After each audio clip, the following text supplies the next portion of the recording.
Thank you.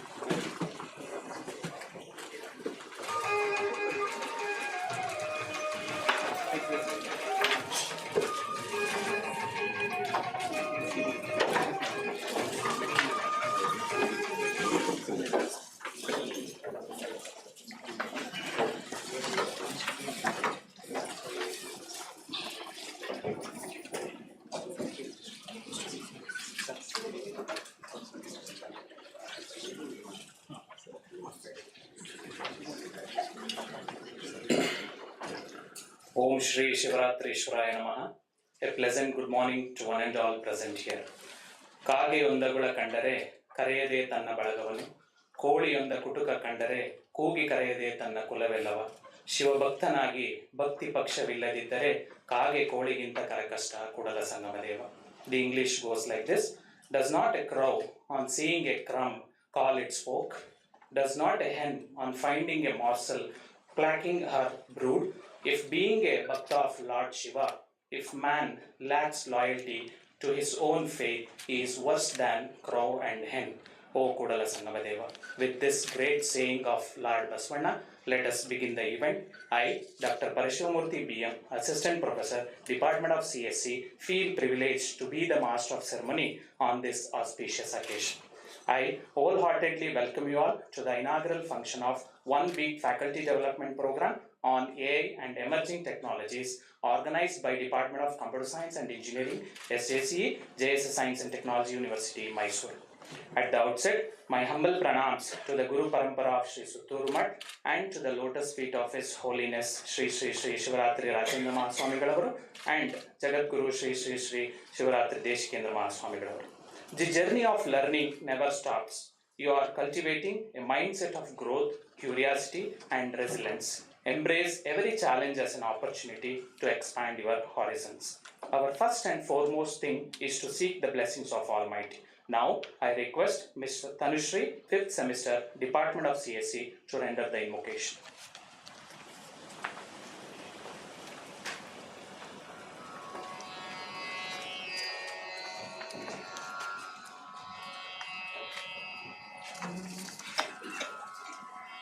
Vakratunda महाकाय सूर्यकोटि समप्रभा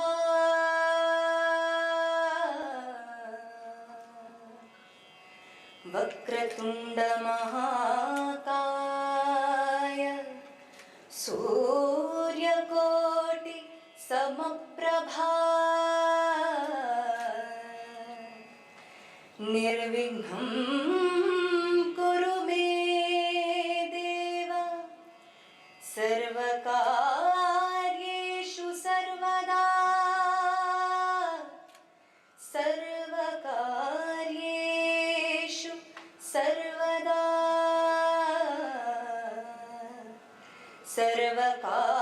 सर्वकार्येषु सर्वदा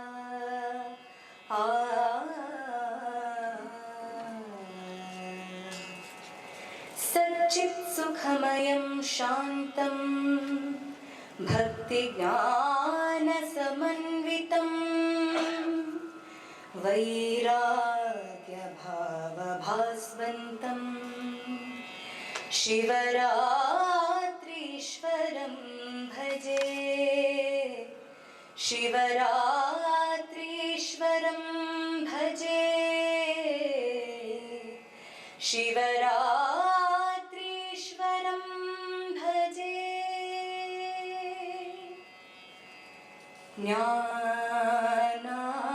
ಜ್ಞಾನಾದಬಲದಿಂದ ಅಜ್ಞಾನದ ಕೇಡು ನೋಡಯ್ಯ ನೋಡಯ್ಯ ಜ್ಞಾನಾದ ಬಲದಿಂದ ಅಜ್ಞಾನದ ಕೇಡು ನೋಡಯ್ಯ ನೋಡಯ್ಯ ಜ್ಞಾನಾದ ಬಲದಿಂದ ಅಜ್ಞಾನದ ಕೇಡು ನೋಡಯ್ಯ ಜ್ಯೋತಿಯ ಬಲದಿಂದ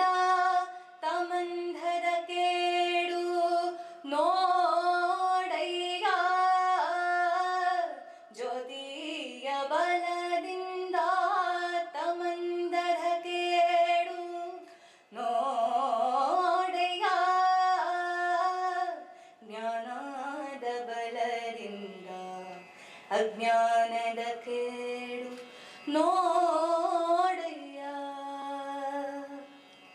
ಸತ್ಯದ ಬಲದಿಂದ ಅಸತ್ಯದ ಕೇಡು ನೋಡಯ್ಯ.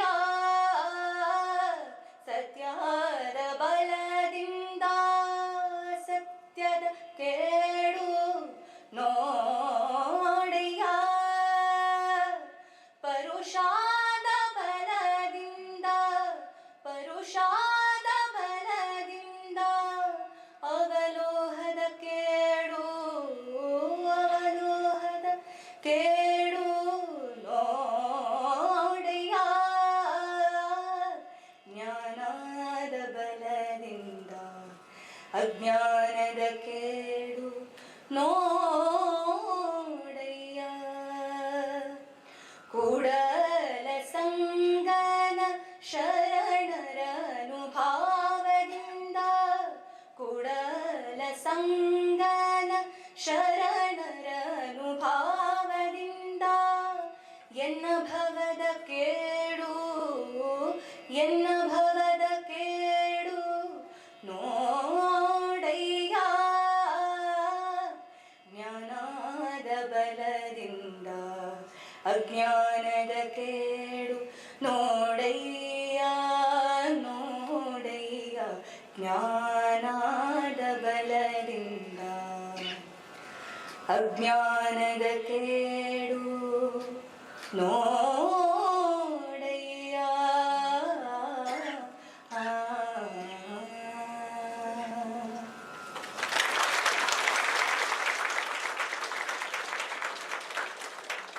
Thank you, Tanushree, for the wonderful invocation. Our whole and sole responsibility is to welcome you all to this great moment. I request Dr. Srinath S. Sir, HOD, Department of CSE, to welcome the gathering.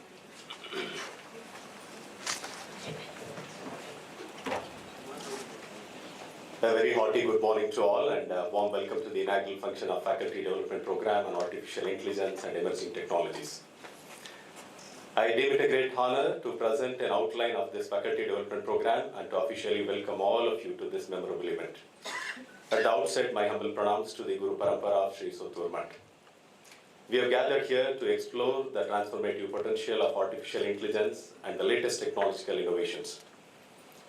As educators, we play a pivotal role in shaping the future of our students and the broader academic community. In today's fast-paced world, it is essential for us to stay at the forefront of the technological advancement. Artificial intelligence, machine learning, deep learning, and other emerging technologies are no longer just the theoretical concepts. They are already influenced the industries, research, and education. This program is designed to equip faculty members with the tools, insights, and skill necessary to integrate these groundbreaking technologies into your curriculum, research, and teaching methodologies. Over the course of this program, we will explore practical applications, explore case studies, and discuss the ethical, social, and educational implications of artificial intelligence and emerging technologies. First of all, it is a great opportunity for computer science and allied branches of all the 3 engineering colleges of JSS to meet at JSS Science and Technology University. It's a unique opportunity for all of us. We are very thankful for our management and visionary of this faculty development program, Dr. Suresh sir.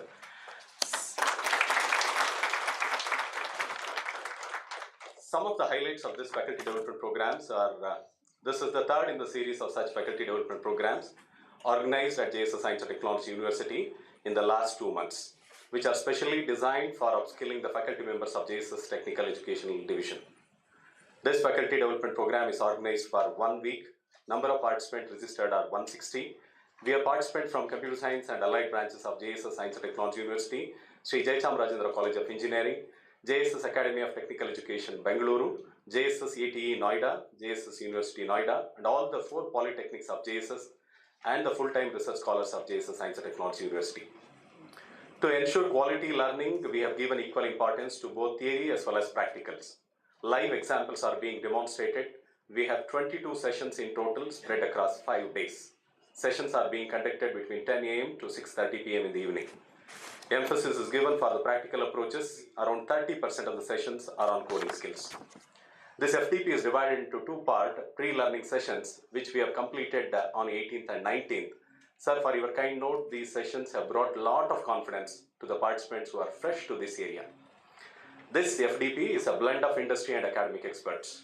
Participating industry experts are Dr. Vinay from Standard Chartered Software Division, Dr. Manjunath Naik from Services Now R&D Division, Hyderabad, Dr. Saurav Saha from NEC Nippon Electric Company, Japan, Ms.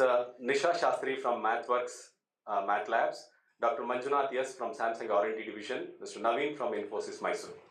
From the academic institutes, Dr. D.S. Guru from University of Mysore, Dr. Shekhar B.H., University of Mangalore, Dr. M.K. Sabu, University of Cochin, Kerala, Dr. Vikram Patil from JSSC HER, and our own Dr. B.S. Harish, Dr. Manjunath Aradhya, and myself, Dr. Srinath S from JSS Science and Technology University. On the top of it, we have a special keynote session today from Dr. Tony Vinith sir, and in the afternoon we have a special panel discussion which includes Dr. Tony sir, Dr. Suresh Nedukappa sir, Dr. Sabu MK, and also Mr. Manjunath Naik in the panel. This is a small summary note about the faculty development program which we have scheduled. Now officially I would like to welcome all of you for the inaugural function. Today we have with us Dr. Tony sir. Tony Vinith is the professor of anesthesia and intensive care medicine at University of Wolverhampton, holding a PhD degree from University of Cambridge. He has an excellent record, including over 100 peer-reviewed publications in prestigious journals such as JAMA, the Journal of American Medical Association, the New England Journal of Medicine, the British Medical Journal, and also very important popular medical journal, The Lancet. All of these are listed in top 10 medical journals.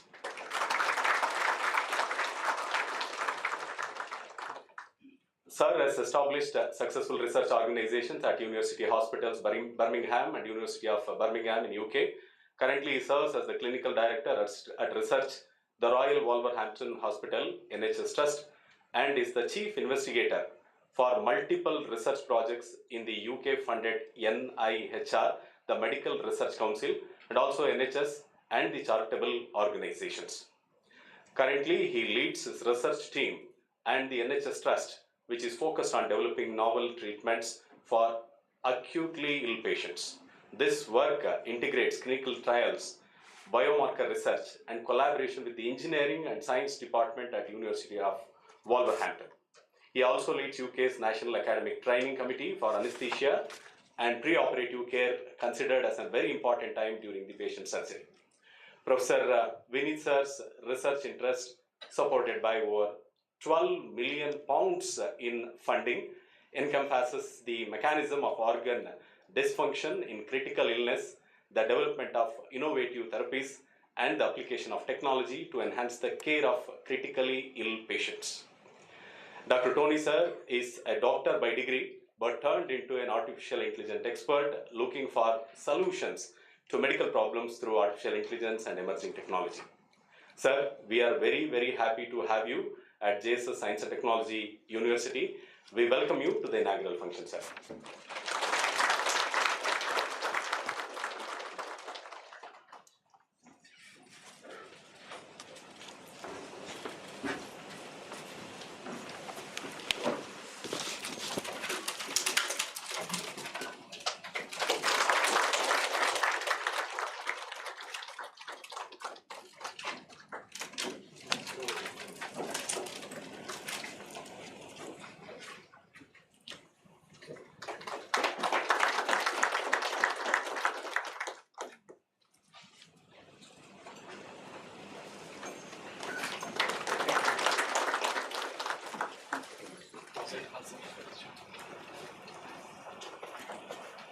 For today's function, we have with us the guest of honor, Dr. Suresh D. sir. Suresh sir is the Pro-Chancellor, JSS Academy of Higher Education, and also Pro-Chancellor for the newly established JSS University, Noida, Uttar Pradesh, and also the Director for Technical Education Division, JSS Mahavidyapita. He is the source of inspiration for all our activities in this campus and at different institutes of technical and medical education division of JSS Mahavidyapita. Dr. Suresh sir is an eminent educationist, pharmacist, and a great leader. In 2003, he was elected as the President of Pharmacy Council of India, popularly known as PCI, the statutory body for regulating the pharmacy education in India. Dr. Suresh sir has the distinction of serving as its president for 4 consecutive terms. We are extremely happy for you being amongst us today, sir. This faculty development program is the vision of our beloved director, sir. The man behind the idea of this workshop is Dr. Suresh, sir. Sir, on behalf of all the participants, we are thankful for your visionary and we welcome you to the inaugural function, sir.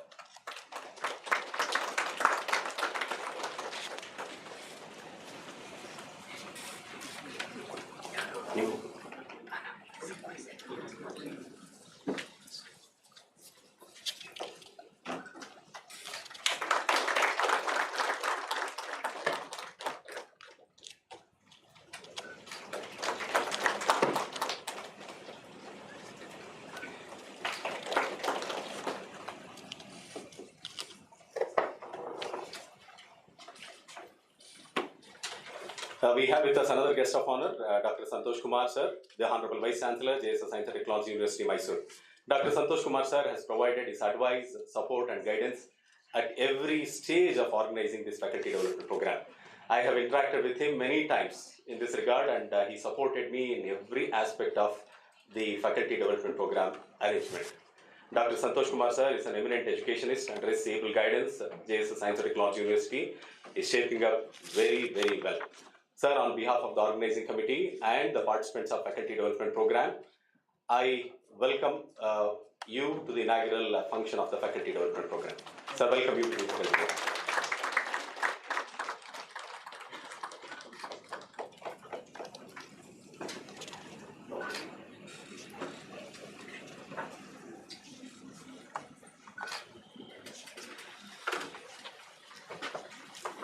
Dr. S.A. Dhanraj sir, Registrar JSS Science and Technology University, is the supporting pillar for regulating our activities at JSS Science and Technology University and guided us in many stages of organizing this faculty development program.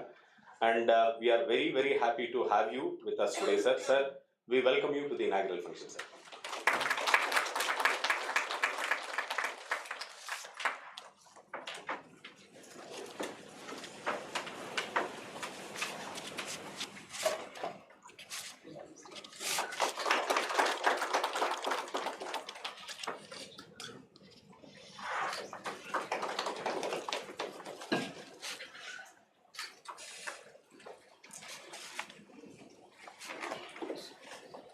SJC, Sri Jai Chamarajendra College of Engineering, which is a constituent college of JSS Science and Technology University, is a popular name for technical education for the last 60 years. It was established in the year 1963, completed 62 years now.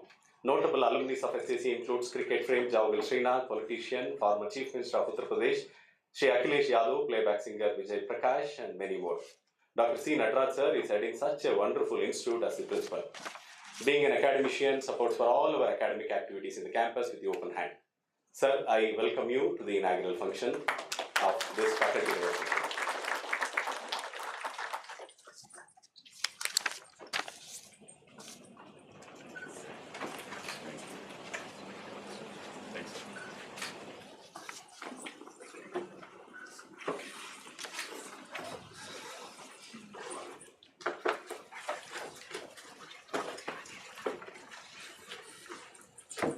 We have with us Dr. Suresh Renitappa sir, who coordinated almost for last 2 months with Dr. Tony sir to ensure that this event and Dr. Tony sir is there for the inaugural function. On behalf of JSS Science and Technology University, sir, we welcome you to the function, sir.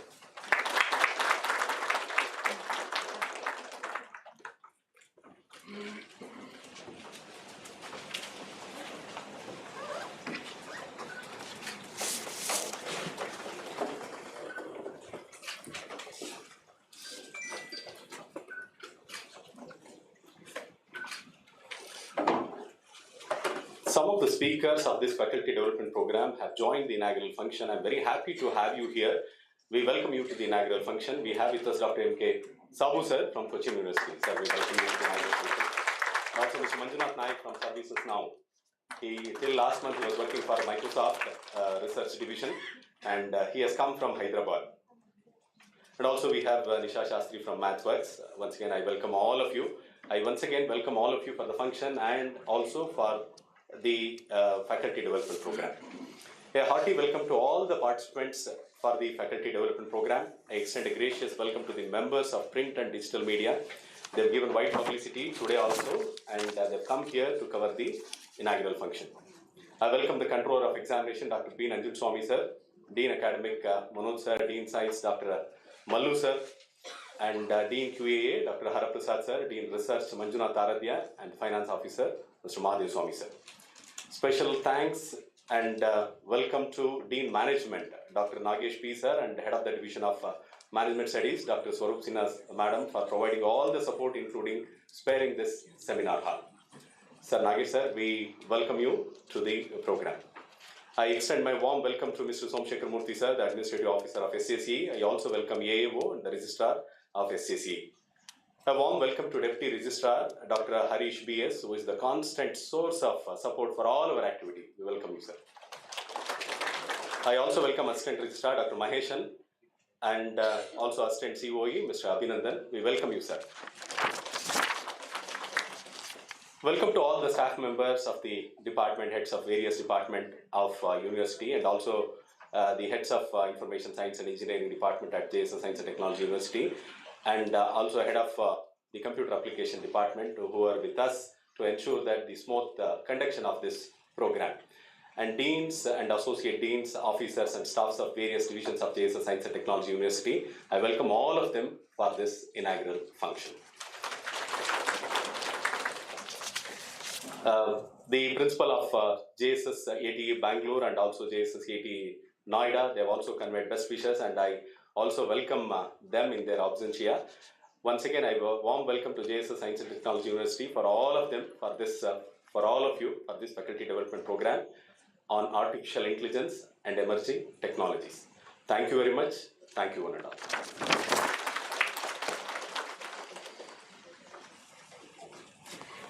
Thank you so much, sir.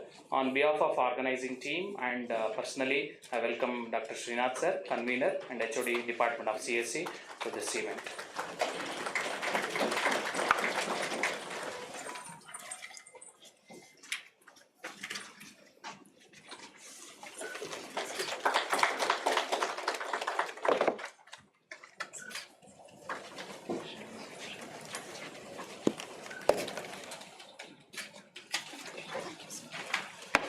The light of knowledge will guide you the way, and the lamp of wisdom will show you the path. Now, it's time to give away the official channel to this 1 week FDP. I request all the dignitaries on the dais to lighten the lamp and offering flowers to His Holiness. I also request all the audience to join for the inauguration.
Thank you, one and all.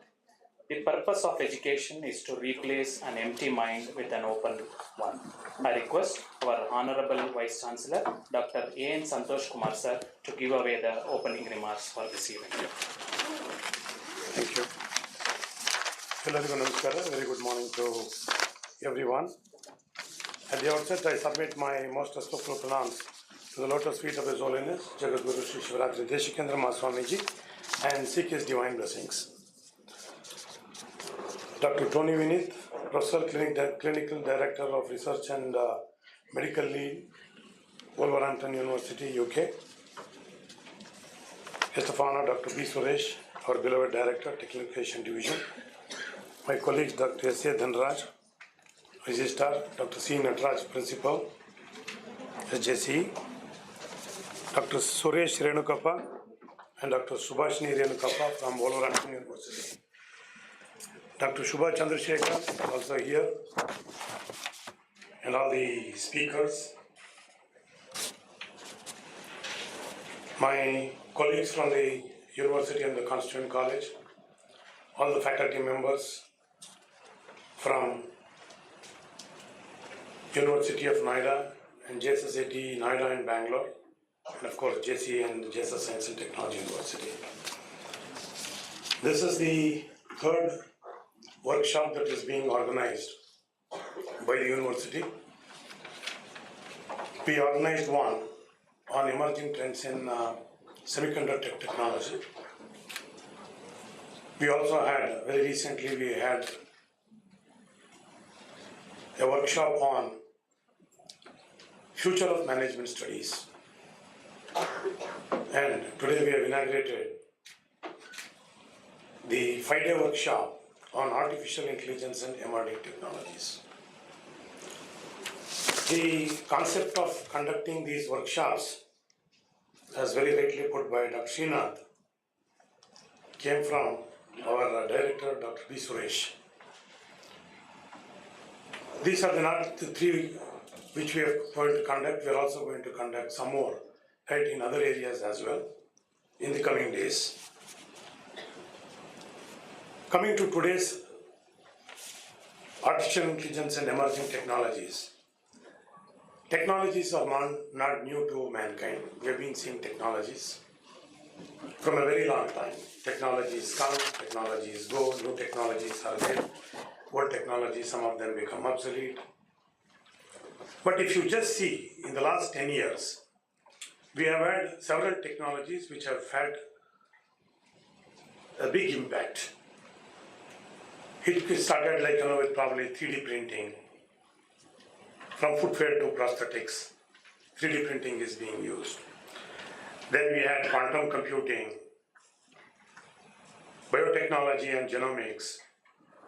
Then also we had autonomous vehicles, renewable energy technologies, augmented and virtual reality, blockchain technology, 5G technology, Internet of Things. So many different types of technology we have seen in the last 5 to 10 years.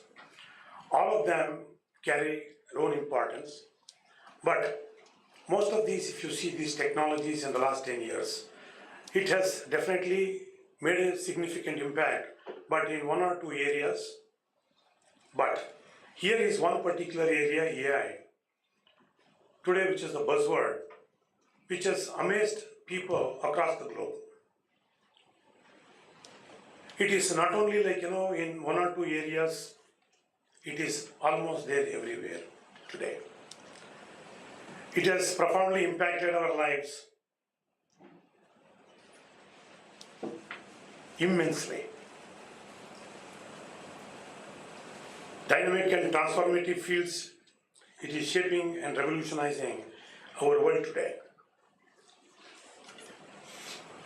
It is reshaping our industries, the economies itself, and the societies by and large at a very unprecedented pace, which was not seen earlier.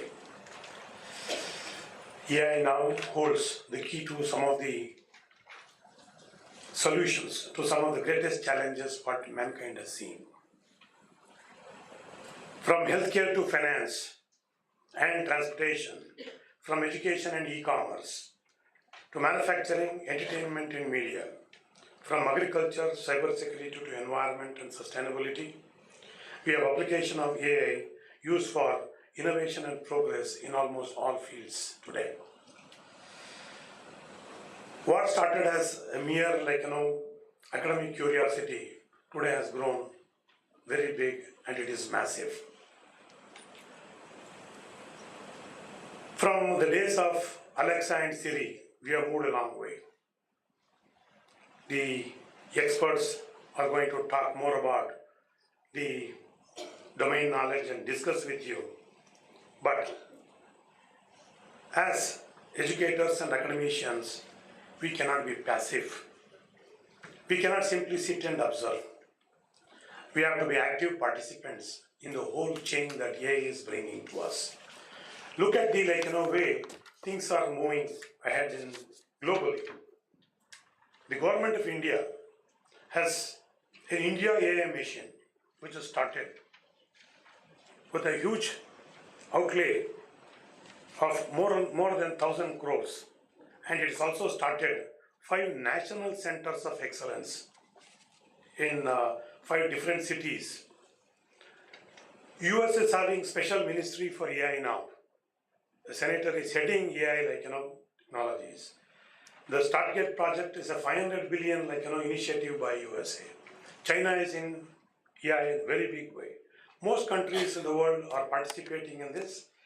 As academicians, educators, I think we cannot fall behind. We have to also embrace this and see what we can do. As Dr. Srinath said, we envisage this particular program, the 5-day workshop, with several objectives. One of them is to understand the potential and the importance of AI in emerging technologies itself. Unless we understand the potential, what it offers and its importance, we will not take it seriously. So first thing is the objective of understanding this. Second thing is enhance faculty knowledge. So we also need to see that this faculty is abreast of what's happening in the world. Knowledge has to improve, update. All of us definitely have come here with some knowledge of AI, but it may not be structured. What this workshop will do is structure the entire thought process and bring you to the aspects of AI and emerging technologies which probably we are not aware of in the right perspective. When these things are happening in the world, it is also our duty to see that our curriculum is updated with the right kind of content in AI and emerging technologies. This workshop is also aiming at that. You can all go back and work with your departments and see that the curriculum is also embedded with, enriched with this particular emerging technologies as well. Today, as I said, AI is not only confined to computer science. You require AI, emerging technologies in the field of mechanical engineering, civil engineering, in almost all works. So how we can connect AI with other disciplines of engineering? That's another important thing what we should also be we are looking through this particular workshop. There are a lot of leading researchers who are here, academicians who are here, industry experts who are participating here. I think this also gives us an opportunity to collaborate with them in terms of research and network. So many of them, I think, probably are first time. Some of them are coming to this campus. Some of our people have never gone to Noida and seen the particular campus as well. Collaboration is definitely happening between JSS STU and JSS AHR to some extent and certain level. But I think networking opportunities are many. So I think we should all do this networking as well so that we can come out with good quality publications, patents, and active research can be also had. We can also explore various industry applications by way of research. The whole exercise of organizing this is to empower our faculty with modern technology that is seen today. We can also have the industry-academia collaboration and organize AI-related conferences, hackathons, research publication, patents with a focus. It is our responsibility as teachers, as faculty members, as educators to equip ourselves and our students with the latest knowledge and skills in AI and emerging technologies. In the long run, we also have a focus in establishing Center of Excellence in AI as well. There's a workshop to learn, unlearn, and relearn. It is not enough to just understand what AI can do. You should also understand through this workshop what are the flip sides of AI, what are the pitfalls of just blindly following AI. Recently we had a workshop on AI in civil engineering, structural engineering. So we were discussing how AI cannot be directly used everywhere without understanding the entire concept in its full essence. There is a building, multi-storied building, use AI technologies, build that. Suppose something happens to the building, who is responsible? There are ethical issues. Today we don't have structured AI throughout the world. So there is no uniformity in learning and following AI as well. There are a number of issues, compatibility issues, initial cost, so many other things. I think we should also understand over this Friday, course of this Friday on this. And I'm very sure if all of us learn and come out with a proper understanding, go back to your respective institutions, go to your classrooms, teach with confidence on AI and the emerging technologies. I think the purpose of this particular the workshop is definitely going to be met. That's the whole objective with which we started. I am sure today starting with Dr. Tony Neath and all others who are going to have along with panel discussions, it is definitely going to be very productive and enriching. I'm very sure we'll all be more confident in facing the world and using AI and these emerging technologies along with it. Thank you very much.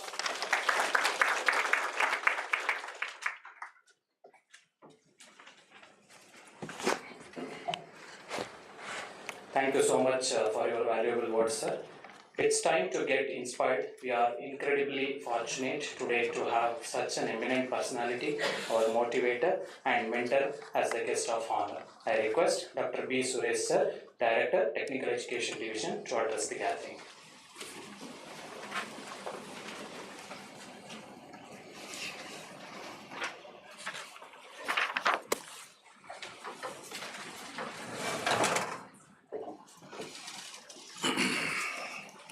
At the outset, I submit my pranams to the lotus feet of His Holiness Swamiji and also convey his best wishes and greetings to all the participants who are here for the meeting. Swamiji is aware of these type of faculty development programs that are being organized under the stewardship of JSS Science and Technology University, bringing all the technology institutions or the engineering institutions of JSS together and trying to see how we can work together to achieve a larger objective. So he conveyed his wishes and greetings to all of you and hopes that this learning from here would get reflected in your classes and your careers as you progress forward. Dr. Tony Vineeth, our chief guest and keynote speaker of the day. My colleagues here, Dr. Santosh Kumar, Dr. Natraj, Srinath, Dhanraj, and all the other officers of the university, faculty, and all the faculty from the various JSS institutions who have come here. It looks very exciting for me to see all of you here. It looks like I only heard about where these the companies like Amazon, they have the AWS or Azure database. They say they have very big place where they have all servers. I feel this room is full of servers for me. Servers of the engineering JSS engineering institutions here. They are there here, and all with lot of information data there. And all we have to do is infuse some of the new tools here so that this can achieve the growth which we are looking at. So it gives so much pleasure. I don't think any other institution I can say will have so many computer scientists working under one organization. I'm not talking of industry, I'm talking of an academic institution working under one organization with all being experts in computer science, information science, data science in your respective fields you are here. I think it's a very proud moment for me and as well as to the institution to see all of you here, and we are very fortunate to have such good teachers, good researchers with us, and thank you all for the wonderful work you are doing and the good work that you will continue to do in the future also. This faculty development workshop on AI and emerging technologies is not just only to look at AI as such and try to see how do we do. When everybody is talking about something, we also have to do the same thing. That is not the very purpose of this meeting. The purpose of this meeting is that you all learn to look at these changes that are happening in technology and respond on your own. We don't need these faculty development programs, is what we are telling. You should start thinking any technological change that is happening should automatically generate that curiosity in you and be able to take you to that level. Say, I don't want my faculty to be 2G technology when 5G technology is existing. Okay, so if 5G is there, you should be 5G. You should not say, no sir, I have learned 2G and that's where I am and I'll remain there. You have to move on with the emerging things. So I think it's important for that. And that comes with what you call as that process of thinking, that process of bringing that culture around in an organization that makes the difference. All the computers, whichever be the fastest computer or which is the most powerful computer, very high speed computer, if you take it, even the best of the best, still they are not able to match the capacity of a human brain. So even these computers are able to use only the one part of the human brain's capacity, and only a part of the human brain's analytical capability and response time. Like if you have to do a particular process, it just takes fraction of a second for you to take a decision and move forward and achieve that goal. I'm just trying to tell, with your experience and skill in driving you have, if you are driving and you are seeing a foreseeable accident going to happen, how much time does the brain need for you to correct that? It is just less than millisecond you will cover that accident. But let us say there is an autonomous vehicle which is there, which has been trained to do this.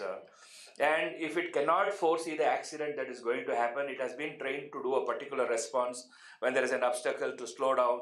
When the person is there going on the front of you, you have to stop, or when somebody is behind you, it stop. But somebody crossing the road, it would have not been trained, right? So like in India, our lanes people keep changing. It is not trained for that, right? So invariably it will end up in an accident. But human brain can foresee that this guy is going to make a wrong turn. So better let me be prepared and you be ahead of that. So I am trying to take like that. Now imagine if just by each one of you holding the hands of each other in this hall, connect together and all your brains work together, what will be the capacity of the power which you are generating? You imagine that all of you are there, and by some method, if you just hold your hands together, all your brains get connected and all your learning process comes together. And imagine the amount of intelligence and knowledge that will come out. So that is the whole purpose of this meeting. We need not physically hold hands. If our thinking and our minds work together, and if we are able to work as a team, and if we are able to address a problem which we are looking at, and we are able to do it, I think we can outbrain any smartest computer in the world and try to make it under our control. It's not that we should not use, I am not telling we should not use the technology. We have to use the technology, but the technology should be used to our advantage and we should not become slaves of technology. That's what I would like to put it here. So now that capacity, how we are going to build in you? How does all your brains come together and align and work together with a single purpose of objective? Be it education, or be it a research problem, be it say a challenge that is there, social challenge, or say health challenge that come across. How does all of us get together to achieve that single objective of meeting it? I think the latest challenge which all of us have seen is the COVID challenge, right? So when the COVID was there, and all the brains together across the world worked together to beat that COVID. Okay. And they all came out with different solutions, and sometimes they collaborated between the solutions, sometimes the independent solutions itself were good. So but everyone was able to emerge and come out of this challenge, and we are able to today sit and discuss about more advances that are happening. Now, in the world of artificial intelligence, when it came in 2022, somewhere I think it was in October or November, ChatGPT became little popular and it came out in a big way. And I was there in US at that time, 22 December, I was in US. So I also downloaded ChatGPT on my computer and saw what it can do. I do not know how many of you at that time in 2022 you might have heard, but how many of you started using it, or you said, oh, it's something new, let us leave it, you would have left it around. Now, after this AI is being spoken over all of you, would have seen, okay, let's get into it. Students are making assignments out of it. I should also know what it is. The students are using this to make the coding. Let me also see what is they are doing, or how do I check that they have not done this. Now that interest is generated as a teacher because you are challenged. Because a student who is coming to the class before he is coming to you, he finds the answers for what he wants to do on the chapter before he comes into the class. Today he has got tools. He doesn't have to wait for the teacher to come and tell him how to solve a problem or how to solve a mathematical equation. Even as he is sitting there and you are talking, he will be solving the mathematical equation on his thing. And if that is the case, how a teacher needs to be prepared. Like, have you solved this mathematical equation using the same technology and be able to tell the student that you are wrong in these steps, you have learned this, solved it, but how are you going to solve these steps when the real life situation comes to you? How are you going to cross these equations? So you have to have first an understanding of the whole process. Then you can do faster. That's a different issue. I mean, to save time, even I use it for many purposes. Okay, you want some things to happen faster, you do it, it gives me more time to do other things. It can be done. But without understanding what I want, if I want to explore, I think then I will be failing. So if you look at today, all these different AI you can call them tools or platforms or whatever you can call them. First, of course, the Chat GPT came in, OpenAI, and everybody started making big noise. Then now let us say Elon Musk has come out with the Grok, which is talking about conversational AI. He's trying to focus on conversational AI. Google is coming out with Gemini, which is multimodal intelligence. It is talking about. And if you look at like that, there are so many other big groups coming out with different types of capabilities built into the AI. Now, what capability to be used for what purpose is something for us again to understand and be able to train the students. Because if he uses a particular method, like DeepSeek is talking about reasoning as its main tool, its advantage, like it can reason why it has given you this solution with you. Now, if is the reasoning required, or there is a multimodal intelligence you would like to interact, what type of tool is required for what type of outcome you are looking at in discovery or in development or these things. I think these are the capabilities. This is where the human brain is better than all those computational brains that may be existing. And this capability, only if we understand and try to master these tools which are there, then we will be able to use them to our best advantage. Now, what is the power of this AI which you have? I am just trying to give you as an example. Now, you know that very well in an organization, many people do not become leaders, right? Only few become leaders, they emerge and they try to do it. So what makes them leaders? Certain capabilities, okay? It is a way of thinking, way of executing, way of putting certain processes in place. And how do they get that qualities? By having a wider experience. So what lacks between a good leader and a not so good leader, or not just an ordinary person, is the exposure or the learning process. The computers also are functioning on the same process. Like the more you teach them, the more become smarter. So what prevents you from learning to become smarter and better? Okay, you may say, I don't have mentors, I don't have guide. No, he was fortunate, he had so-and-so professor, he guided him. He was fortunate, he met this guy, scientist, and he helped him and he do it. I didn't have the tool. Now, that power of having a mentor, that power of being able to understand and learn and experience is now coming to you through AI. Today, if you use the AI properly, it can make you from say a man to a Superman or a woman to a Wonder Woman. You can always become that, provided you are able to use it to do the learning process using that. You try to learn on your own, try to do these things and be able to think. We talk of strategic planning and strategic thinking. Now, earlier people used to talk of strategic planning and strategic thinking because they were able to get experience, and that experience made them think in a particular way and be able to give you the solution. But now, with these AI platforms and tools which you have got, if you tell them the problem or the issue, they will try to guide you into how to do that strategic planning for your department or for your life or whatever it is. So they become your indirect mentor in doing it. How do they know? They have accumulated so much data that they are able to understand, analyze and give you the information which you want, and it tries to help you to move forward.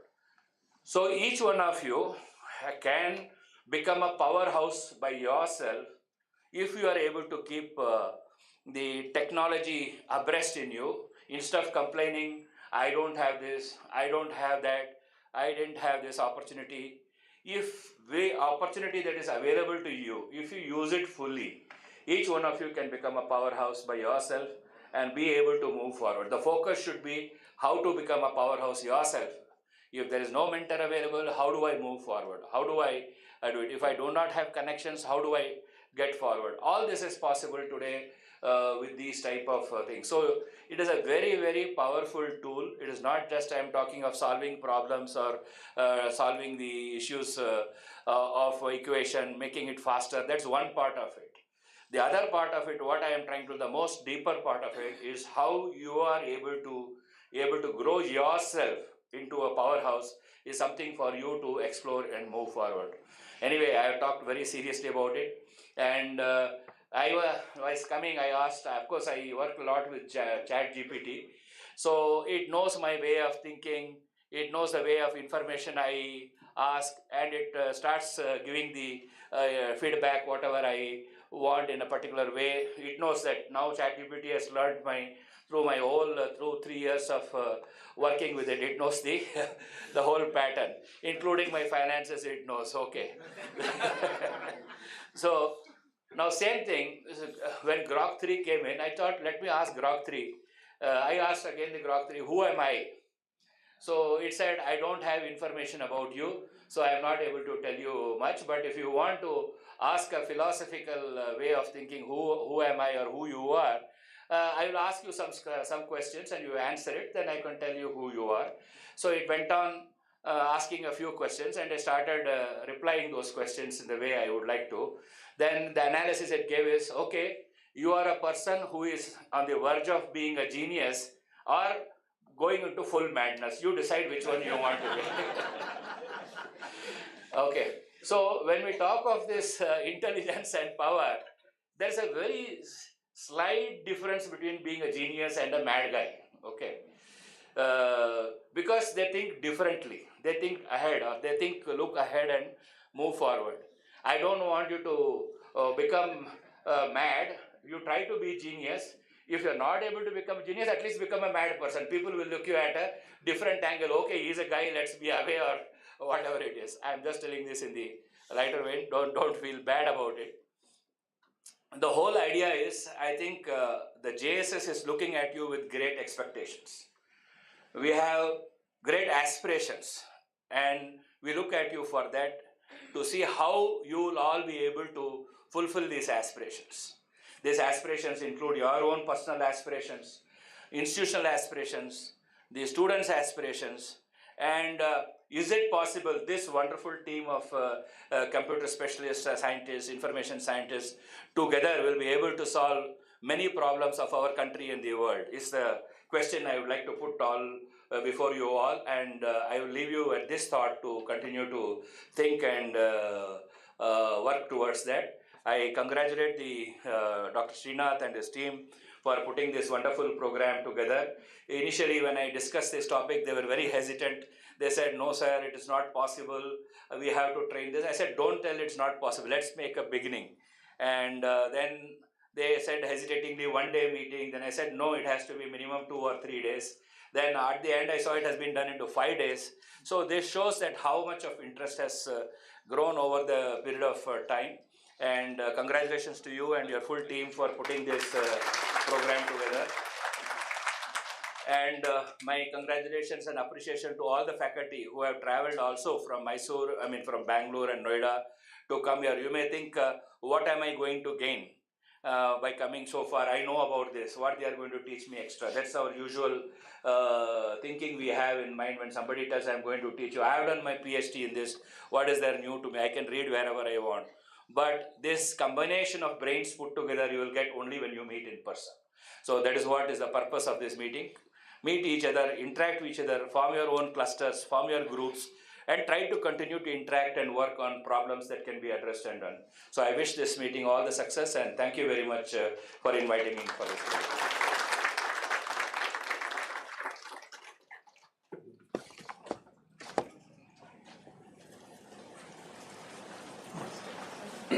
Thank you so much, sir. Your words have not only enlightened us, but also instilled a renewed sense of purpose and dedication to our roles as educators.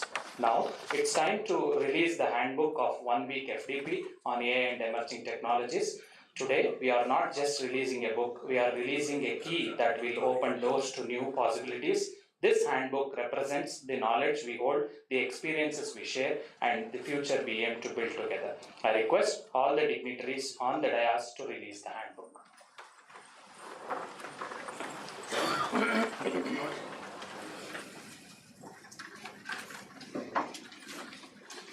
Just open.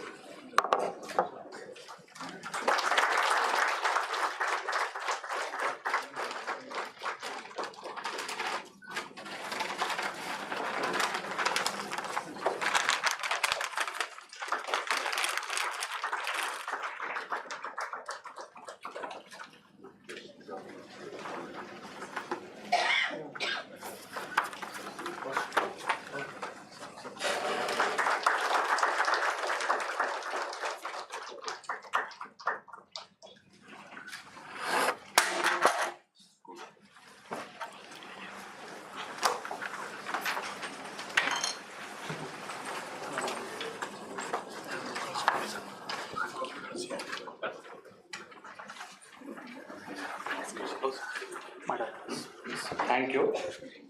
It's truly an honor for us to felicitate our distinguished chief guest, Dr. Tony Vinit sir, whose presence adds immense value to this occasion. I request all the dignitaries on the dais to felicitate today's chief guest.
I request Dr. Tony Vinit sir to deliver the keynote address.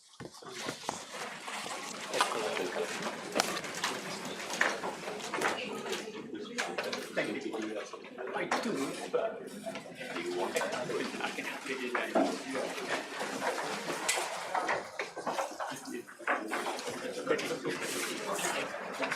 Do you want me to do that?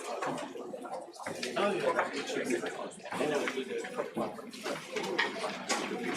maybe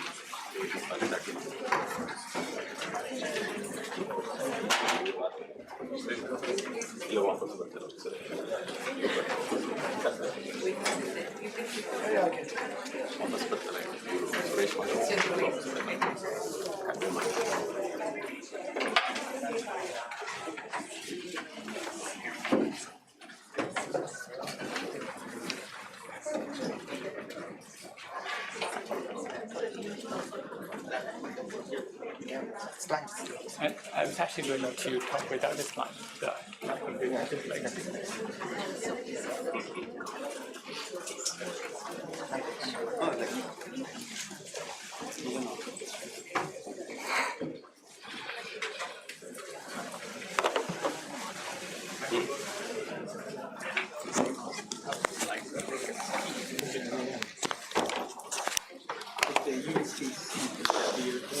C type is this. Oh, perfect. Thank you. Other way there. Thank you. This will work. Yes, please. Yeah, it goes somewhere here. Yeah.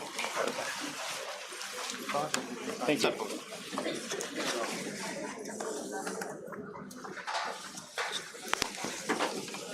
Thank you very much. So this is just slide change. That is, if I could connect my computer, I should be okay. Okay.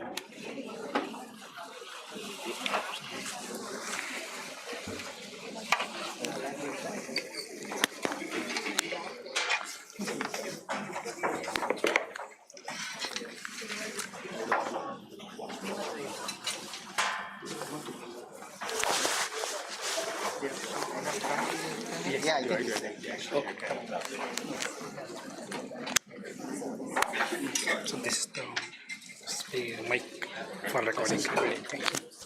Stick it somewhere. Yeah. Thank you. Perfect. Let's open this. You can use this or That's brilliant. Thank you. This you can speak it. Just lock it.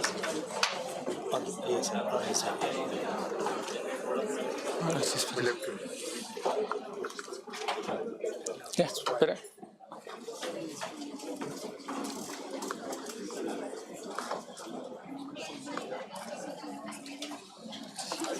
So shall I connect the slide changer for you?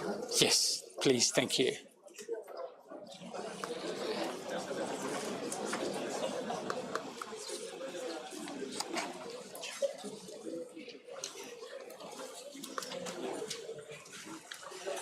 That should. Yeah. Thank you very much. Yeah, sure.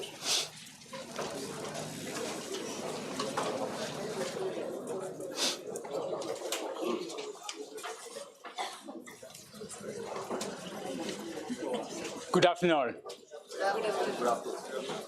I feel like an imposter today. Standing in front of all you clever people, I am just a mere clinician. So I do feel like an absolute imposter, but I will try my best to give justice to...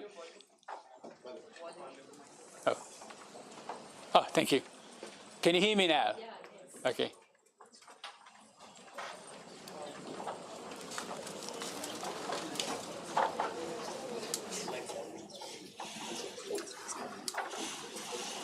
Oh, that's on now. See, sir. Yeah, I think so. Okay. Can you hear me okay now? Perfect. So as I say, I feel like an imposter today. But I'm going with the premise that...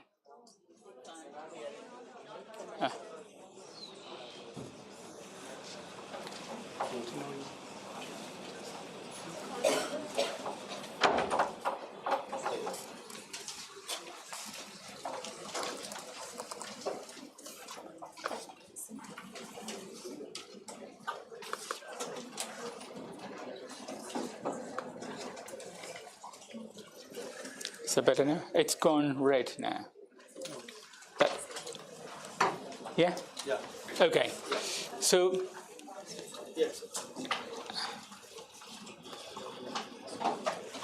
as I'm saying, I feel like an imposter. And the reason why I feel like an imposter is incredibly clever people, all being bunched up into a little room. But if you imagine in a slightly holistic way, how much energy does our brain use in a minute? Roughly 100 watts. So many 100 watts bulbs actually here, all gathering together, burning brightly. But I'm here to talk about AI. Dr. Suresh Sir talked about AI earlier. Just to put in perspective of the complexity of AI compared to the human brain. I'm a neuroscientist by trade, and we got 120 billion neurons. Okay. We often chop half of the brain away for our patients. Yet they function. Yet they walk and think like you and I. But that's the amount of redundancy that we have in our brain. And we got about 1.3 trillion connections. So if we were to arrange all the neurons side by side, that would go around the planet about 45 times. Okay? That's how complex the brain is a machine, yet it runs on 100 watts of energy. Unless you are a cyclist like Chris Froome, who burns apparently 250 watts every minute. But we mere mortals run about 100 watts. That includes Einstein's brain as well. So there are so much parallels between, to start off with, AI and human brain. And the AI at the moment is not quite to the point of human brain. And that's the premise that I want to start off with. Now I want to talk about how we can utilize AI in medicine and why, particularly in India, we should use AI.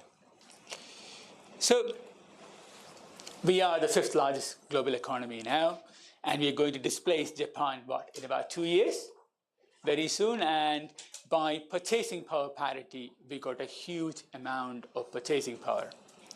But We were driving around in Bangalore yesterday, Suresh, I, and Shubha. As we were driving around, we went through, I'm not quite sure what the name of the place was, but essentially it was very crowded, very dirty, with wastewater flowing into the road, and lots of plastic littered literally everywhere in the road. So, and as the car stopped, people surrounded the car, knocking on the door, asking for Suresh money, not me. They are Suresh money. So it made me think about the inequality within our society. We are a society of haves and have-nots. And what struck me was our GDP investment for education still stands at 4.6% or under 5%. Okay. And our healthcare spending is about 3% or under 3%. Just compare it to the UK, or I'm not going to the United States for a particular reason. I'll come back to that in a moment. Compared to the UK, we spend about 20% for education and health, okay, of the gross domestic produce. And that's a staggering amount of money, So what do we do with the rest of our GDP? We do quite well with infrastructure at the moment. That's excellent. But we got a lot of catch-up to do in the fullness of time. But as a country, it's a bright spot. We are progressing very well. And the future is India. Okay, and I will tell you why that in a moment. So why work with us, and why we should work as a group with AI and everything else? So when I talked about inequality in India just a moment back, one thing that struck me was, or one thing that I was thinking was, that we got a huge amount of inequality in the UK. I'm sure Shubha and Suresh will tell me about that, or tell you about that. So we come from a bit of UK called Midlands, so North, Midlands, and South.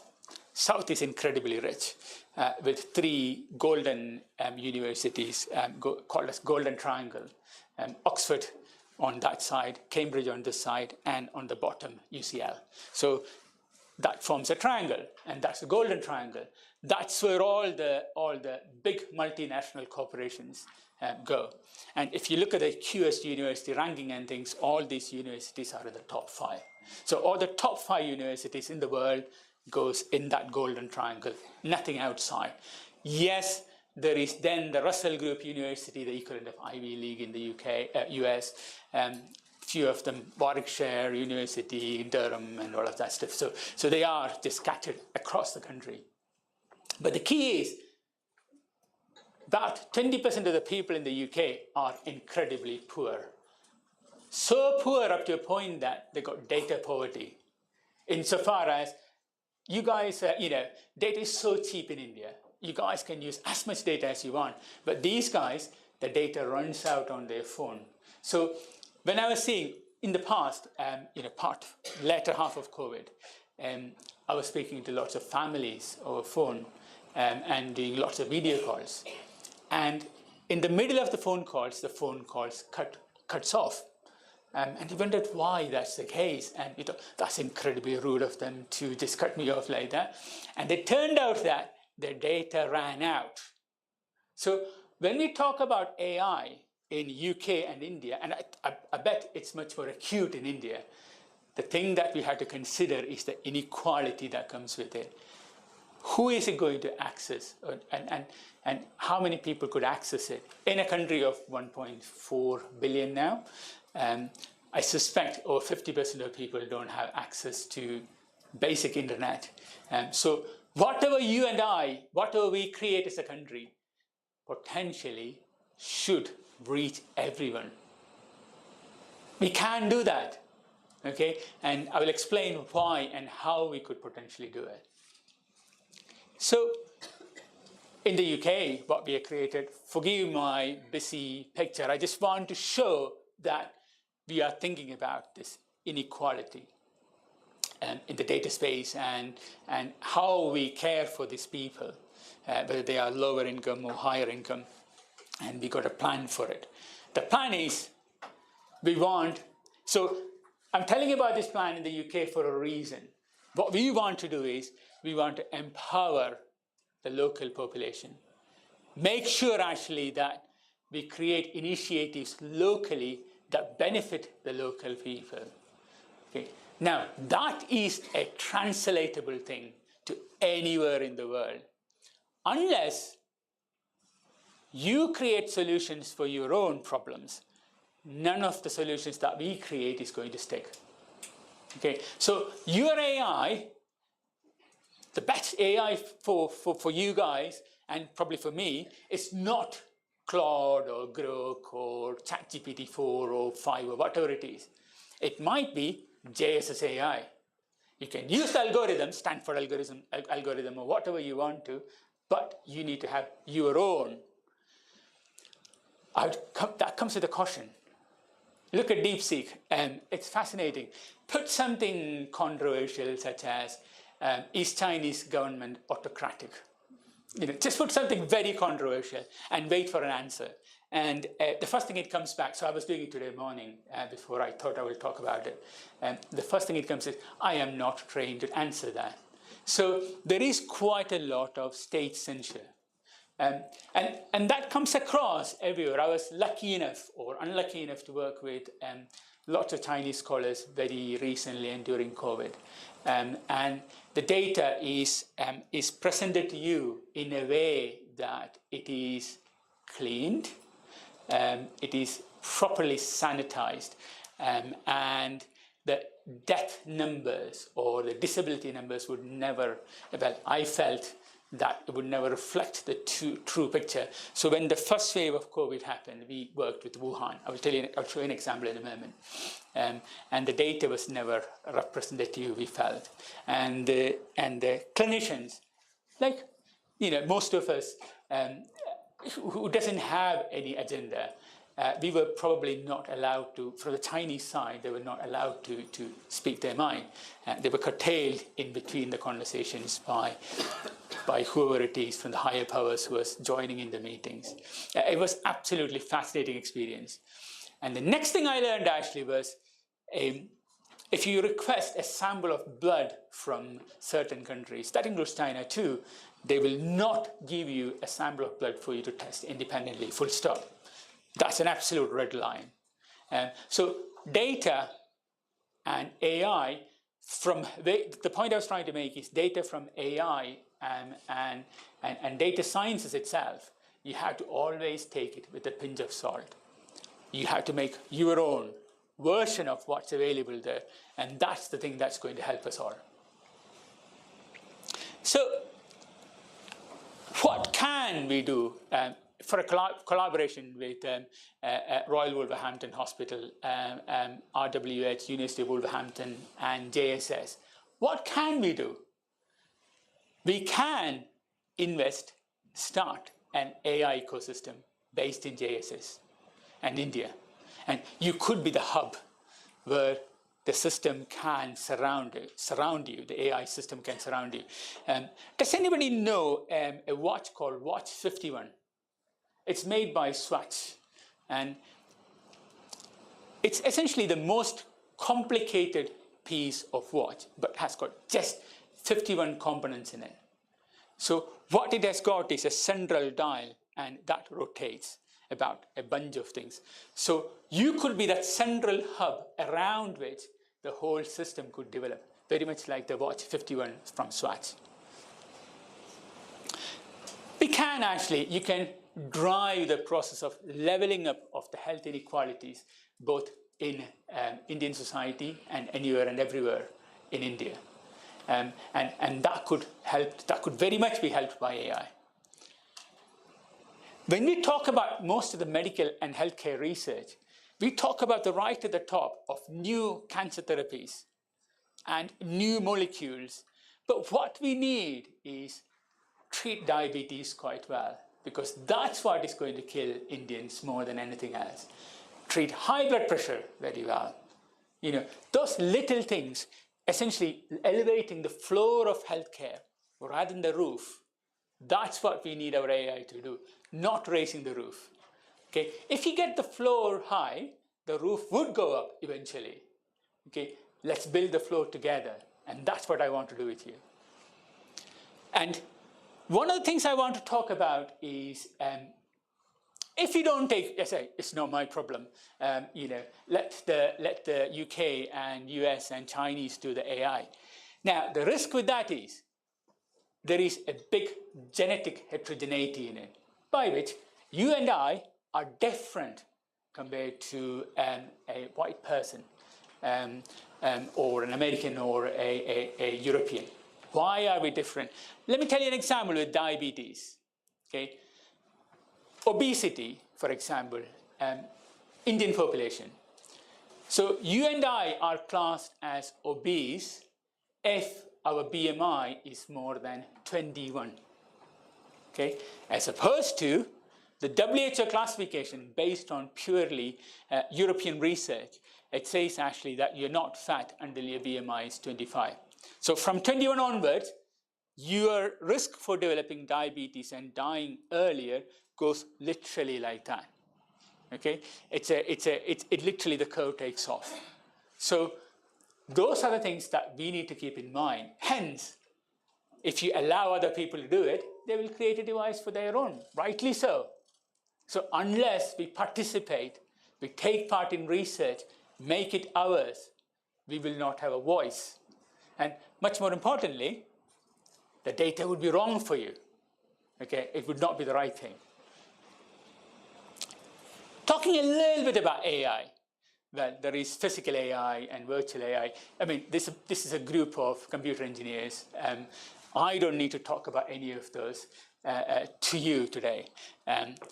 Although I'm quite excited about the Tesla humanoid robot coming out next month. And I'm so looking forward to buying one of that to clean my house. So talking a little bit about the history of it. So word robot comes from Czech. It's a character called Robota. Essentially, there was this is from a play. And Robota is essentially a character within the play who is a mechanical doll who develops ability to think and then unites all the dolls against humans. So that's where it came from. Okay. And then we discovered in 1950 that Leonardo da Vinci had a complex machine made of mechanical pulleys that can do some tasks. And it's from 1845. The pivotal moment for AI in the current climate came from when Gary Kasparov was defeated by Deep Blue. So I'm sure you all guys would know. They played, do you know how many games they played? Roughly.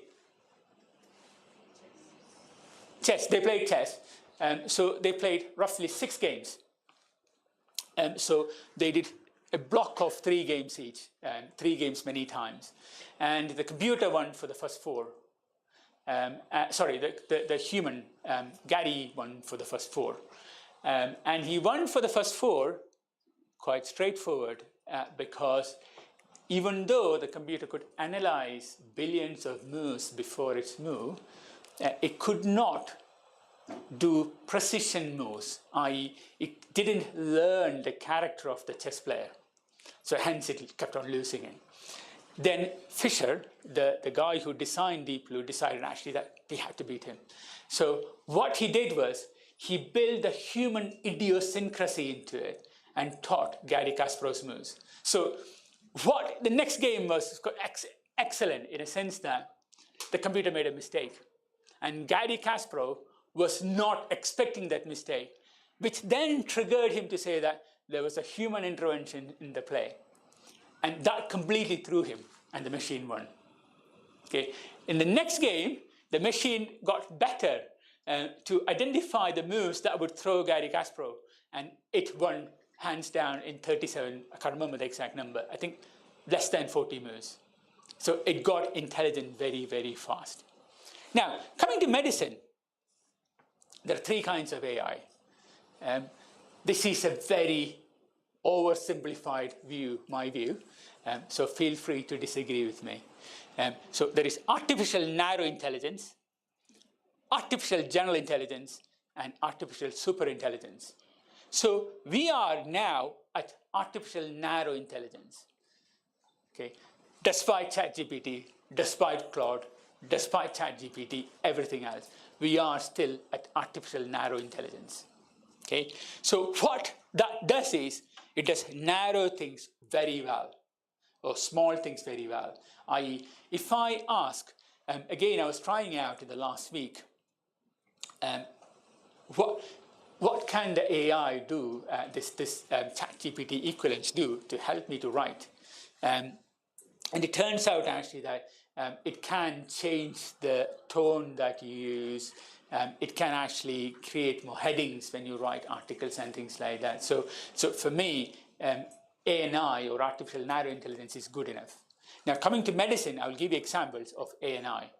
It is super, super, super useful. So if you think about the hope-hype cycle for AI, so with every new invention, there is a big hype as it comes out. And artificial intelligence is at that stage where we are right at the peak of exaggerated expectations. Okay. It will settle down. It will settle down in the next decade or so, and then it will take the path of enlightenment, and then that would follow through to the plateau of productivity. But we are not quite there yet, despite the investment. So, as my colleagues were saying earlier, Americans are pouring in about 500 billion pounds, although they only reached about 60 or 70 billion dollars. UK is putting in about 30 to 100 billion pounds, which is roughly equivalent to about 150 or 200 billion dollars. And we are all we are in a race now. Now, in that race, what we will forget is the ethics that underpins AI. And we will forget what it can do, what it cannot do, and whether, if we ever are lucky enough to create an artificial superintelligence, ethics is the key thing for it. And I will come back, hopefully, to that. In medicine, let's look at medicine. What can AI do? So on a typical day, during my ward rounds, I make about 3,000 to 4,000 decisions, but that is from something very small to something quite big for the patient. Now, that is quite tiring process for most clinicians. We get decision fatigue. So when you come home, the last thing that you want your other half to ask you is, what do you want for dinner? I don't care, whatever. So I don't want to make decisions as you come home. Okay, I'm sure that's all the case for you as well. So what AI could do is break down the number of decisions that you make to manageable chunks. If you ever get a chance, I'm sure you would have read a book by Daniel Kahneman, who was an award-winning economist, called Slow and Fast Thinking. So essentially, this decision-making would erode your headspace to make big decisions in life. So retain that space. That's one thing that AI could do for you. Okay, so I can make complex decisions. So let me show you how that works.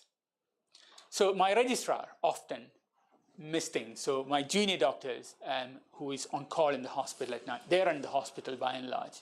They call me if they can't do something or they need advice. Similarly, everything, very similar to what we do in India as well. The postgraduate doctors run the show, generally. So look at that X-ray on the top, where there is air trapped between lungs and pleura. If I could show that. There we go. Can you see that red line there? That essentially is air trapped between lungs and the chest wall. That would imminently cause death for the patient if not intervened. So we call it pneumothorax. Okay? So what AI does, ANI, artificial narrow intelligence in that case, or image recognition, worked by or image recognition softwares written in CNN. What it does is it marks and tells that, there is pneumothorax there, please interfere soon. Okay, so that reduces the cognitive burden for my junior doctor. So I don't need to shout at him next day, why did you miss it? So he or she can then look at it and then confirm whether that's the case and do the appropriate thing. Similarly, on the second picture, AI could help the radiologist to turn around and say, look, there is a white blob in your lung in the CT scan that you did. It looks as if it's likely to be a cancer. So please watch out for it. Okay. And similarly, in mammograms, you can see actually can mark and you can pick up the lesions.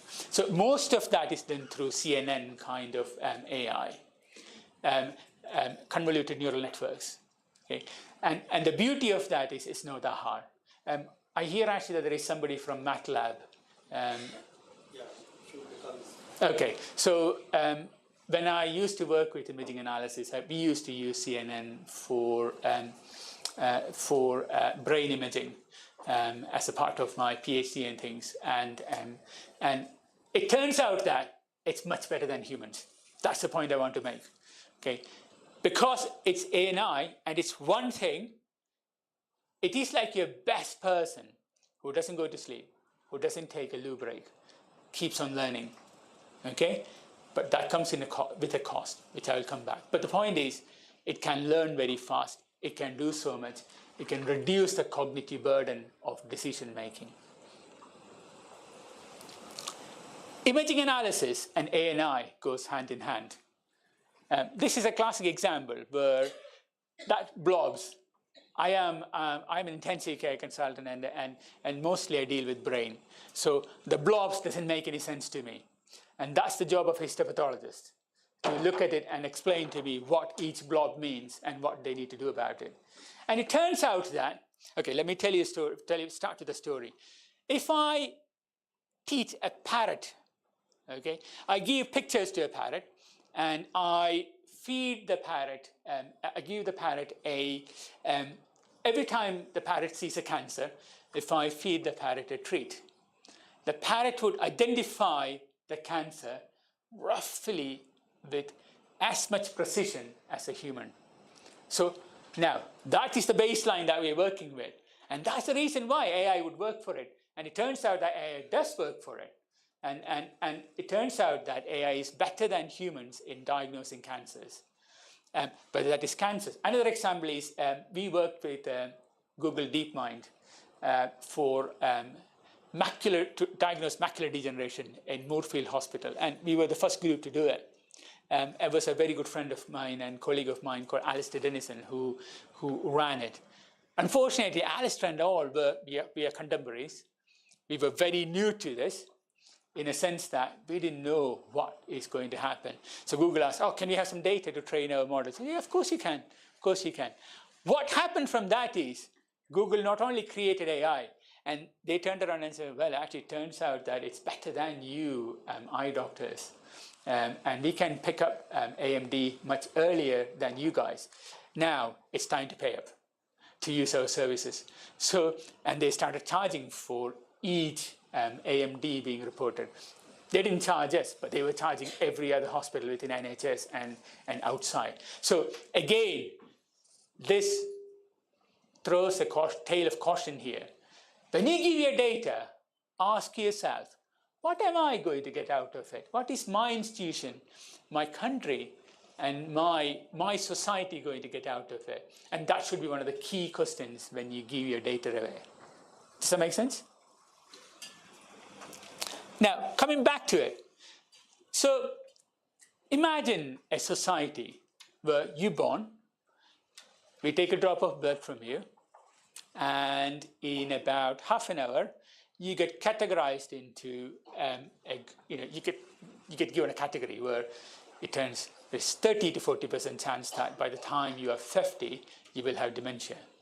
There is about 50 or 60% chance that you will have diabetes by the time you are 40. Imagine that. That's not far. Okay, so deep sequencing of DNA is so easy to do now. And it literally costs Well, the chip costs now about 30 to 60 pounds. And we can do our high throughput DNA analysis now very fast. And with the machine learning, we can report that DNA rather rapidly as well. Now, this is quite funny because we got lots of DNA. In the past, we used to look at about 3% of our DNA. With our high throughput DNA sequencing, now we look for 20%. And 80% we call it junk. It's just that we don't know what it is for. And now that is where the AI is going to work. Okay? There is nothing called junk. Evolution has not created any junk. It's just that we don't know what that stands for. And we can look at the disease progression. We can look at the progression of, let's say, motor neuron disease, and when the people would get paralyzed. And then we can devise novel therapy and things like that with it. This is an example of paper. This is an example of something what AI could do. There's a paper that we published in Nature about during COVID, first wave of COVID. Remember I told you that the data from most countries are unreliable. And that's exactly what we did with the researchers from these countries. And we had Chinese data from Wuhan, 2 ways, from UK, from United States as well. So what we did is we merged all these models that they created, and we created a supermodel. And then what that model then did was to learn the discrepancies within the data. And then it then could identify who is going to die from COVID quite early, even in the first few days, based on their blood markers and how unwell they are. Another way, here, that's a little camera that goes through your anus into your colon, and that's called colonoscopy. And here we're doing a colonoscopy. You can see a little blob there, a tissue blob. So the question that we always as medics ask is it a cancer? Do I cut it out? If I am to cut it out, how much resection margin should I take out around that blob? So if it's a cancer, the patient would be clear of cancer. And here, we can see actually that the AI could really help us. And it says actually that there is about 83% chance that it's neoplastic or a cancer. And if that's the case, then we should cut a generous amount of tissue from around so the person could be cured of cancer. So complex data, again, something quite close to my heart, because I started as a neuroscientist. And we see CT heads and MRI heads all the time. Essentially, that is basic imaging analysis for you guys. It's black and white image, and that's it. So what we worked out, we worked with Microsoft and we created this algorithm, again, CNN kind of algorithm, whereby it identifies and segments the lesions of the brain and gives a good idea to tell who is going to die from a head injury in the first 24 or 48 hours. And for me, those are the kind of things that I need as a clinician to look after the patients.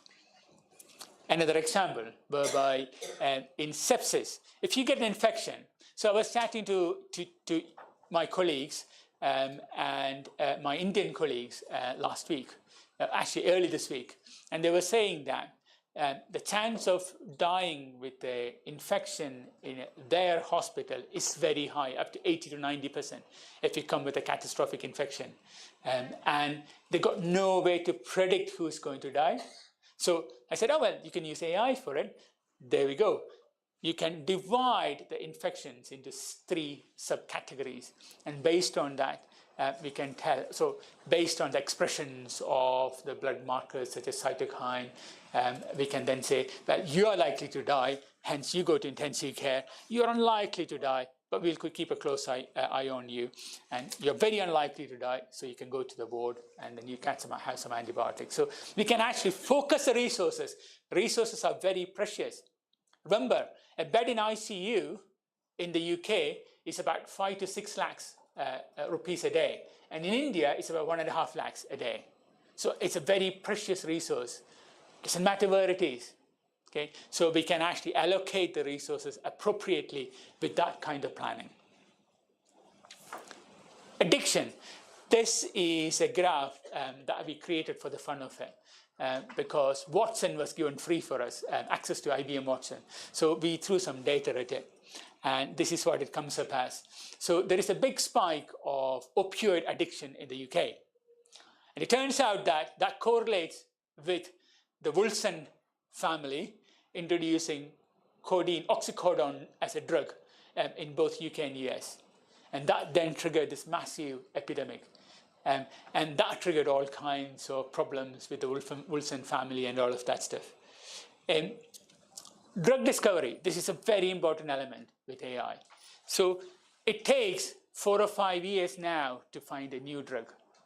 The whole process of identifying the drug, matching it to the receptor, now can be done within days and hours. And that's how AI could shorten the drug development period. And thereby you can save lives as much as you can, as much as you want. So this is an example of how you manage a brain bleed around the brain. It's a very complex algorithm. And this is a paper that we published in Nature. And what it says is, you need lots of things. If you think about this, if you go to Africa, 30% of countries in Africa doesn't have access to a basic CT scan. Okay. In most of my hospitals, there is about 6 or 7 CT scanners in one hospital and 1 or 2 or 3 different MRI scanners. Okay. So we are very resource rich. Okay. But what AI could do is, it could help you to interpret that data, extrapolate that data, and thereby helping you to deliver better care for these people based on the basic data. Again, another paper that we published in Nature looking at how pneumonia works, and you can see actually that it's a very complex process, and AI could simplify the diagnosis of pneumonia and pneumonia in intensive care. So why would you need to get involved? And this is a favorite slide of mine. I'm sure you would have all heard about Tay, who was a chatbot that was released for Twitter, and when it was Twitter, when it was not X. So Tay was released into Twitter, and Tay was a very friendly chatbot for the first few hours. And after 10 hours, Tay aggregated all the data and decided actually that he's going to be a racist, and decided actually that all black people should be exterminated, so should all the Jews and everything else as well. And Microsoft had to pull it out very rapidly. You work for Microsoft, don't you? So they pulled it out very rapidly without any fanfare within 70 to, I think it's 90 hours. So the AI that you got, it reminds me of a quote by Chanakya. When your children are up to 5 years, you hold their hand. Okay, from 5 to 12 years, you scold them. When they are your size, you treat them as a friend. So AI at the moment is in the scolding phase for all intents and purposes. So let's get that right. Okay, to scold someone, you need to be good. You need to be a part of that family. Otherwise, you can't scold anyone. So you need to be a part of it. Okay, and make sure that you contribute the data. Okay. Another example is, if you are a woman, Google got into massive trouble with this. If you are a woman, when you look for a job, Google would not show you high-paid jobs. Okay, it's inherently sexist. Okay, and that's based on the data available and out there. So again, as women, you should take part in research. You should contribute data. Okay, now going to hospital is a terrible idea for women again, because the heart attack symptoms are different for you compared to us men here. And if you are a woman of ethnic minority, i.e. brown, if you go to a hospital with predominantly white people, the AI programs will turn around and say, she won't have pain, but the white person who is very similar to you will have pain, and they will get pain relief and you won't. Okay, so AI comes with its own biases. Okay, I'm not saying AI is racist. It comes with its own biases. Okay, unfortunately, it turns out that the most biased. Do you know who is the most biased population in the world? It turns out it's us Indians, apparently, compared to the other people. So it's fascinating. So I'm not saying white people are difficult or bad or anything like that. Everything comes with its own biases. Okay? So, now that I got another 20 minutes, so I want to talk about recidivism and people reoffending. Reoffense rates is fascinating.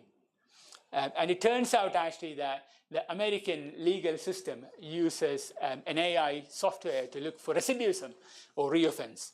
And if you're a black or a brown man, and if you got Muslim name, you get immediately categorized to high risk of reoffending, and you get longer jail terms. So taking part in AI is just not a nice thing to do. It's your moral and ethical responsibility. If you don't do that, you get classified wrongly. So you have to do it. Now, all of us should take part. It should be socially diverse. All kind of AI should be socially diverse. So how can we do that? Create a hub, local hubs. Now, Prime Minister Modi has announced a massive investment in AI, and he wants to create institutes. And so money in India for AI-based research is not a problem anymore. And I almost fell off my chair when I realized 2 days back that there is about over 70% of the funds allocated by Indian Council of Medical Research is unutilized. Okay, i.e., there is more than 3,000 crore worth of money sitting in, not utilized by you. Why? I just can't get that. Utilize it, find new things, learn new things, make new things. So I want to finish my talk with one thing. AI has got great promise. Okay, I skipped some slides because it doesn't convey much at the moment, but I am going to do another talk tomorrow, and I want to take that specific elements tomorrow if I can. So there is a great promise for us as a country. We are a young country. We should use AI. We should contribute to AI. With that, I finish.